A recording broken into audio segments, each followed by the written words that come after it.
I'm Cliff Ribner, and I want to talk to you today about a single clause in the Constitution. It's the Freedom of Contract Clause. It's in Article 1, Section 10. And what it does is it makes the federal government the guarantor that no state, and this also would apply to the federal government, will interfere with citizens' freedom of contract. They're allowed to make whatever terms they want in contracts consistent with existing contract law. And they were very well aware, and this is the one individual liberty that's in the original Constitution before the Bill of Rights. They put that in there. The Bill of Rights has all these things like freedom of religion, right to bear arms, freedom of speech, but in the Constitution, before they came up with the first 10 amendments to the Constitution, they put that particular individual liberty, the only individual liberty that's in the Constitution, and they had a very specific reason for doing that. Remember, they were coming out, these people were very sophisticated in their knowledge of history and political philosophy. They had studied the writings of John Locke, including particular his second treatise of government, or that was their favorite. And that's the one where he says that man is endowed with natural rights, and those natural rights include life, liberty, and property. That's the formulation he gave. In the Declaration of Independence, Thomas Jefferson further elaborated on what that word property means. He said life, liberty, and the pursuit of happiness. And because the property that was most important is people's ability to make a living and to express themselves in a way that would be appealing to other people in the marketplace of ideas and of property. And what they wanted was people to be able to be truly free on an individual basis. There was no political philosophy at that time of collectivism. This is before collectivism actually had its own movement. But they anticipated it because the Constitution is all about instituting individual liberty as opposed to collective powers. And that is an antithesis. You either promote individual liberty or you don't. And when you're promoting collectivism in any form, you're attacking individual liberty. Because the whole nature of collectivism, and by collectivism I mean all its different forms, Marxism, socialism, what we call liberalism in America, which is not really liberal at all. Actually, I should tell you the reason that it has that name liberalism, FDR basically stole it. Prior, FDR had been a progressive. American communists always call themselves, or socialists call themselves progressives. It was a marketing thing. They knew that calling themselves socialists or Marxists would just, they'd be run out of town. It just had no marketing appeal. Americans never were interested in socialism. So they called themselves progressives, but they were Marxists all along. They would promote Marxist policies to the extent they thought they could get away with it. The great advocate of this, and the one who really laid out the blueprint for the American Marxist state, was Woodrow Wilson, who became president, unfortunately, in 1912. He had been a professor before he became governor of New Jersey and then became president of the United States. When he was a professor, he had writings. And in the writings, he was a professor of government. He became president of Princeton. He was a virulent racist. He hated blacks. He hated Jews.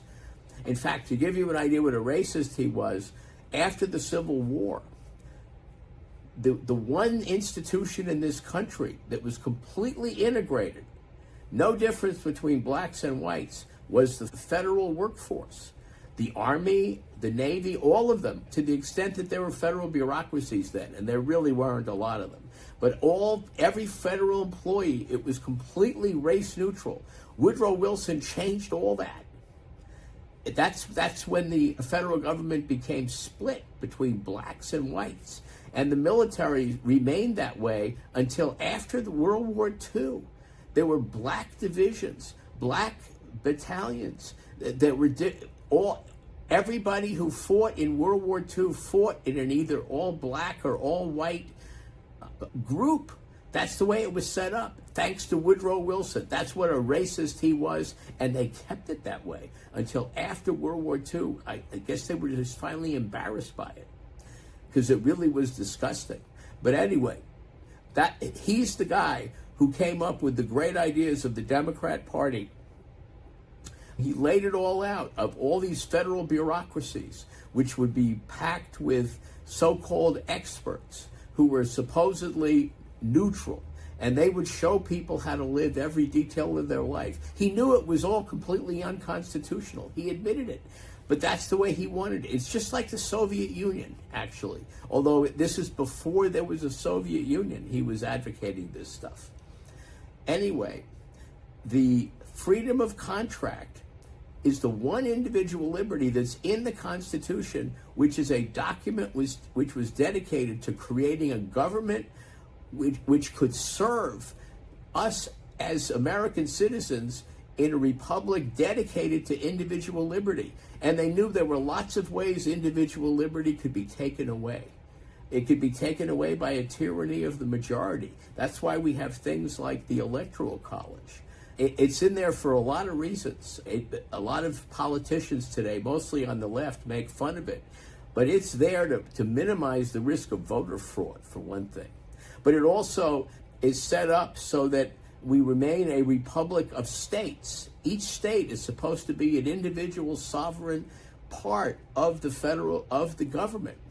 And we vote state by state, and then the electors from the state, the number of electors equals the senators and congressmen from that state. It reduces the power of the biggest states to overwhelm the smaller states because they are closer in number in electors anyway.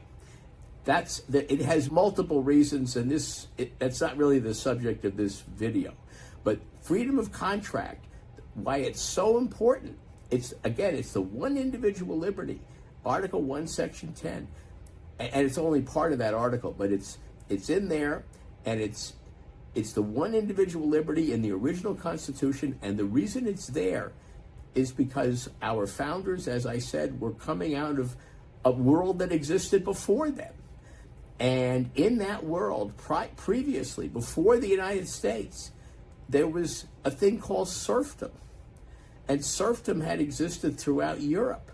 Basically, from the 7th century, it was largely eradicated in England by, say, the 16th century, although vestiges of it continued. There were still peasants. Anyway, under serfdom, serfs did not have freedom of contract. That was what differentiated a free man from a serf. Freedom of contract, the ability to have contracts with other people that were enforceable in court, and to own property, so that the rights to property and freedom of contract it was basically the same right, although different aspects of the same right. And John Locke, when he was talking about the rights to life, liberty, and property, he was saying these are the rights that distinguish free men from everyone else. And these are the natural rights of all men. When the government takes them away, it's depriving them of their God-given rights. That's literally what he was saying. And that's what the founders were founding this country on when they wrote the Declaration of Independence. And Thomas Jefferson, in talking about freedom, the right to pursue happiness, was talking about freedom of contract and the right to property as expressed in operating your own business. So that operating your own business was one of the attributes of freedom of contract and the right to property. Because when you have a business, you enter into contracts with people. We take this for granted in some ways, but what we don't even notice is the extent to which freedom of contract in this country has been completely destroyed by the existence of all of those federal agencies. What those agencies do Each one of them has jurisdiction over part of our economy, and they literally are able to dictate the terms of contracts. They're able to say what terms of contracts are legal and illegal. For example, the Labor Department. You can't just have an employee and an employer in America that isn't overseen by the federal government in some way. Once that employer-employee relationship is established, the federal government gets to stick its nose in. And this has multiple consequences, one of which is it reduces the rights of the employees, because it makes people not want to hire employees because it's a pain in the neck. They have burdened the entire employer-employee relationship, and the one who bears the burden is the employer. They pretend that they're benefiting the employees by doing this, but they're not. The marketplace creates the demand or the supply of employees versus employers, and employees benefit the most when there is most demand for their services, because that's when employers want to hire them the most and pay them the most and reward them the most. There's the idea that we should have the federal government involved policing that relationship.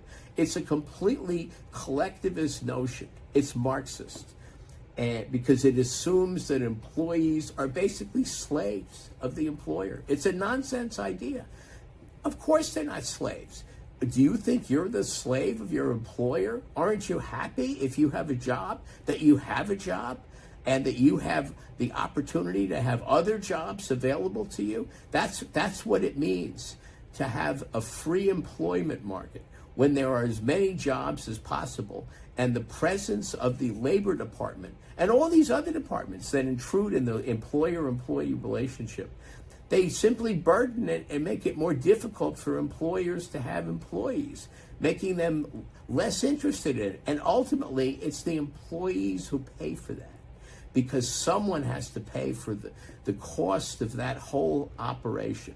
That's the nature of bureaucracy, federal government bureaucracies. Someone has to pay for it, and the costs are never explicit.